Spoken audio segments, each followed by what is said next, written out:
Shane, do you ever see a situation where you would support giving taxpayer money to private schools either through vouchers or tax credits? No, sir, I don't. Vouchers, I don't see anything good about that at this time. It's giving public money to private schools with no accountability, and I'm not for that.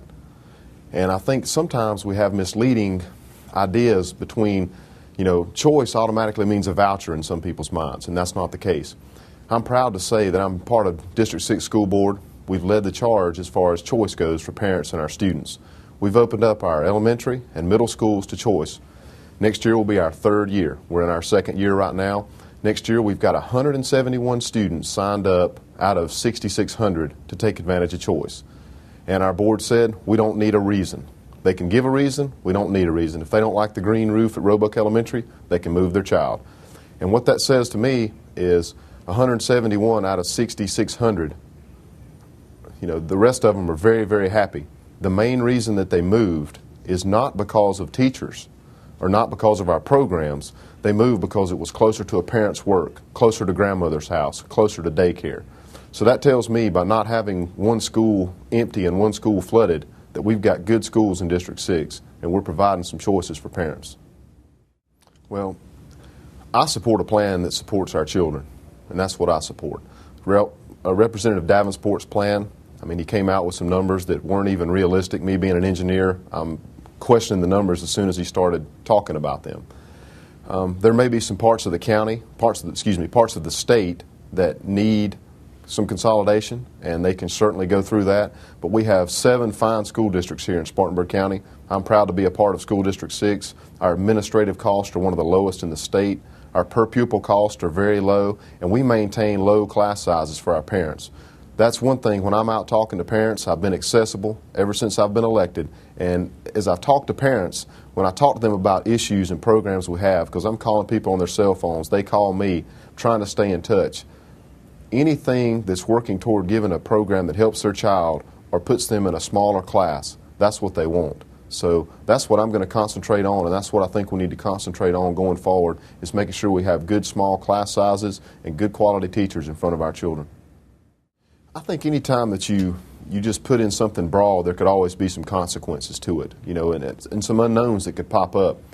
I think the fact you have to look back, in the past 3 years, they've grown our state government over 40%. That's bad. They had $1.5 billion surplus last year, and they spent all but a small portion of it, failing to fund things like our state employee retirement funds. That's bad. So we need to put some efforts in to controlling spending, and if caps are a good start, we need to look into that. We're already capped from the local government side right now, and we're doing a good job with it because we're on a conservative school board in District 6, and if you stay conservative and don't waste the taxpayers' dollars, then that's how you control everything. You control the spending, and you spend on what needs to be spent on. Well, I think it all falls back to education. Industry, it's not the government's job to go out seeking industry. The government's job is to provide a conducive business environment so industry will come and seek us. And one thing you hear about is education. People want to say things bad about South Carolina because our standards are high and sometimes our scores are low, on those high standards. We need to do things to fix that. I'm proud to say that our school board has led a charge in the high school dropout rate. What we've done is once we found out, we hear about our state talking about 52% graduation rate. That's bad. So what we did is we put a plan in to address the graduation rate and the high school dropout rate.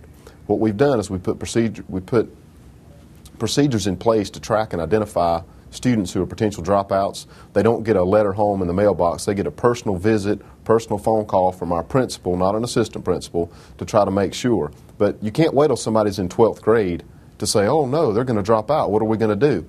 We've implemented a corrective reading program at our freshman campus this year for 9th grade. And I'm proud to say that you look at those teachers and their hearts they put into it. We've got some single gender classes that we do there, and there's a 96% completion rate of the freshmen getting 3 credits or more, and that's critical to graduation. So I think we need to continue those efforts to make sure we're putting high school graduates out there for the workforce. We need to continue our dual enrollment programs with our community colleges like we're doing, and that's what's going to And me being an engineer, I think I can work better. I'm better suited to work with the industry leaders and to help communicate those qualities of our education and understand their needs from a technical side of what we need in employees for the state. And I think when my young children graduate, I don't want them just to have a diploma. I want them to be able to have a job and be better than have a better life than I had. Increase. Actually, that's a good question. That was a necessary increase, and I'll tell you what we did as conservative board members. We set our budget for what was better for our students, teachers, and parents, and we implemented that. There were questions raised by that tax swap that you call a tax cut in Act 388. We could have raised our millage another 6 mills like a lot of districts did and said, hey, we better get this while the getting's good. But we didn't do that. We left 5 or 6 mills on the table because we didn't want to burden the taxpayers of District 6. Once we set our budgets, we actually had to write a letter of forgiveness to the state for $420,000 for not meeting minimum maintenance of effort that the state requires. So we did not pad our budget. Looking forward now, going through the budget, it would have probably been better financially if we had, but I'm a conservative. I'm the only candidate in this race to sign the no tax pledge because I think until you find ways to control the wasteful spending, there's no need to increase taxes. So that's what we did for the taxpayers of District 6, and that's what I'll do for the state of South Carolina when I'm down there. Be conservative and make good decisions, and when we need money, we'll take money. When we don't need it, we're not going to take it.